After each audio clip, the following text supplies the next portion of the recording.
"This cabin doesn't belong here, you need to move out."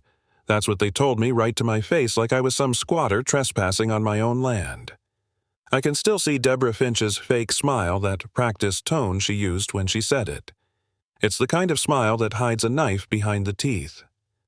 I didn't know it then, but that moment was the spark that would turn my quiet retirement into a full-blown war. 3 years earlier, I'd bought 12 acres of oak and pine just outside the city limits.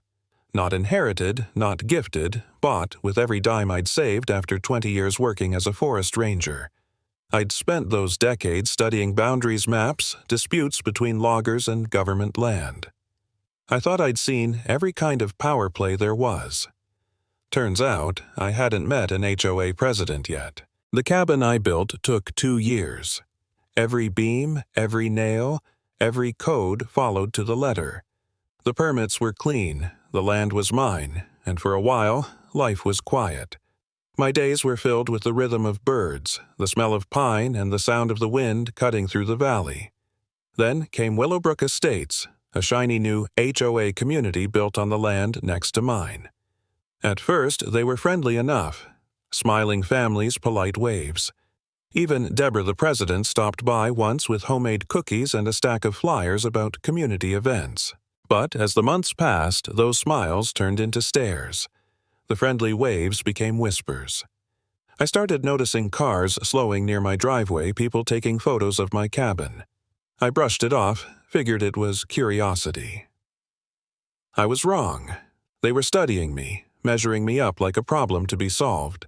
Then one morning I heard a knock on the porch. Deborah Finch, 50, something all polished confidence and realtor perfume, holding a leather portfolio like it was a weapon. She said she wanted to discuss environmental compliance. Before I could ask what she meant, she opened a folder with county letterheads and colorful brochures titled Community Wildlife Preservation Standards. Her words were smooth, but the meaning was sharp.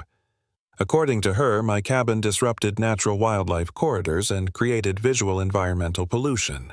I told her I had all my permits. She smiled and said, "Absolutely, but environmental science evolves. You'll need to relocate your structure to a less sensitive area." Relocate. My cabin. The one I built with my own hands. I laughed, thinking she was joking. She wasn't. She handed me a letter giving me 30 days to comply or face escalating impact fees. I asked what authority she had over land outside her HOA. That smile of hers didn't even flinch. Property rights must be balanced against community responsibilities, she said. Wildlife doesn't recognize property lines. I stood there watching her walk back to her car, her heels crunching on my gravel, and all I could think was, neither do bullies. That night I spread those papers across my kitchen table. None of it added up. County letterhead, but vague citations. No signatures from anyone I recognized. Just jargon dressed up to sound official. I knew that trick. I'd used to see it in government work, the kind of paperwork built to intimidate, not to inform. I decided to dig. The next morning I went out by the old survey marker near the property line, a rusted iron post half buried under moss.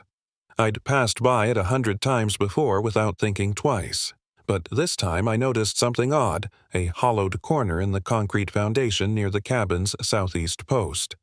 Inside was a sealed waterproof tube. My hands shook as I cracked it open. Inside were yellowed papers, maps, letters, and old property disputes. They belonged to the man who owned this land before me, Harold Morrison.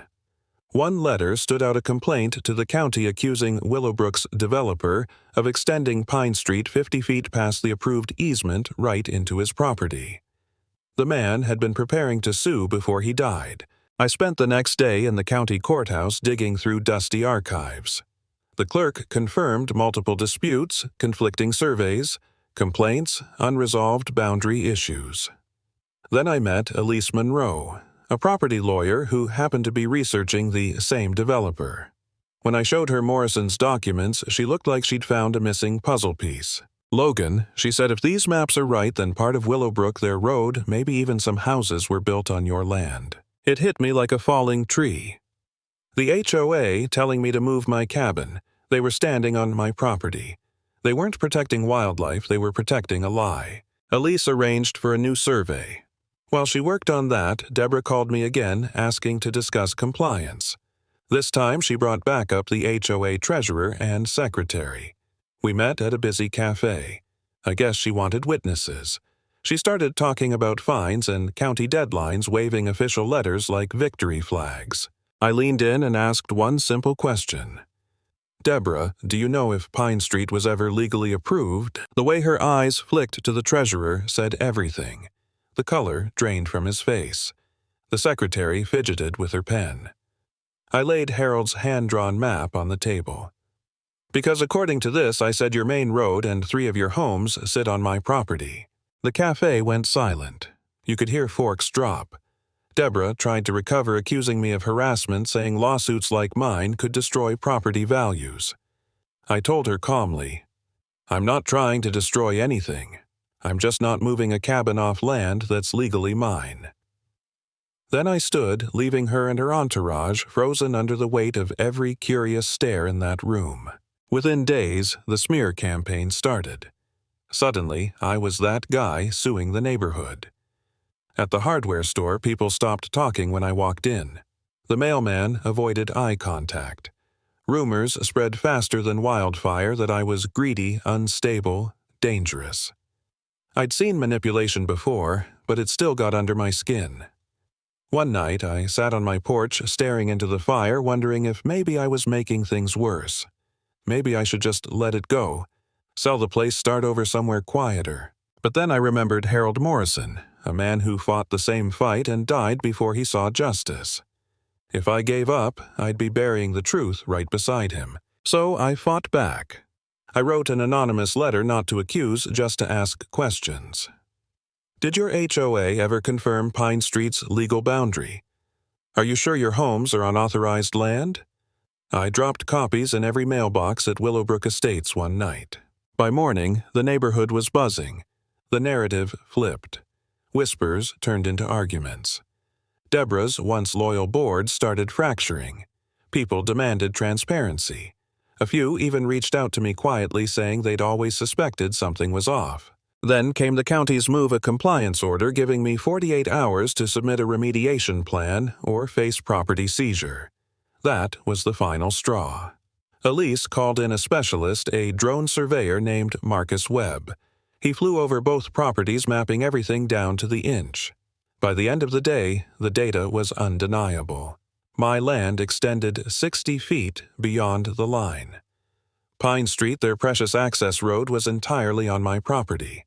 3 houses, too. We printed the maps, sealed the evidence, and prepared for the county hearing. The morning of the hearing, the town hall was packed. Half the HOA was there, pretending not to look at me. Deborah sat up front with her lawyer, all smiles again, like nothing could touch her. The county official opened the session. We're here to address environmental compliance concerns. Deborah's lawyer went first, lecturing about wildlife corridors and non-conforming structures. He talked like my cabin was poisoning the earth. Then Elise stepped forward, calm as a mountain lake. She pulled up Webb's drone footage, the GPS maps, the overlays, the coordinates. Ladies and gentlemen, she said, this is not an environmental issue. This is a property issue. Mr. Pierce's cabin sits entirely on land he owns. Pine Street and several Willowbrook homes, however, do not. You could feel the oxygen leave the room. Deborah's confident posture cracked. The treasurer, Robert Hayes, raised his hand and asked to speak. He walked to the front, voice trembling. As HOA treasurer since day one, he said, I reviewed our records. There are forged documents, signatures that don't match county files. Pine Street was built before approvals were finalized. The county official froze. The audience erupted into whispers. Deborah's lawyer tried to object, but the damage was done. When the official asked Deborah directly about the forged papers, her answer was shaky, something about previous management, and assumed authenticity. That's when they told her to sit down. Minutes later, the county suspended all actions against my property and ordered a full investigation into Willowbrook Estates. Deborah Finch, the woman who told me my cabin didn't belong, was stripped of her position pending inquiry. The look on her face when she realized she'd lost everything, that was the moment I finally exhaled. Not joy, not revenge, just quiet relief. The people who told me to move out had been standing on land that was never theirs to begin with. And as I walked out of that courthouse, the weight that had sat on my chest for months finally lifted. I didn't look back. I didn't need to. The truth was out, and the ground beneath them would never feel the same again. Sometimes justice isn't loud or heroic. Sometimes it's just steady, like the sound of wind through pines reminding anyone who listens that the earth keeps its own records even when people try to rewrite them.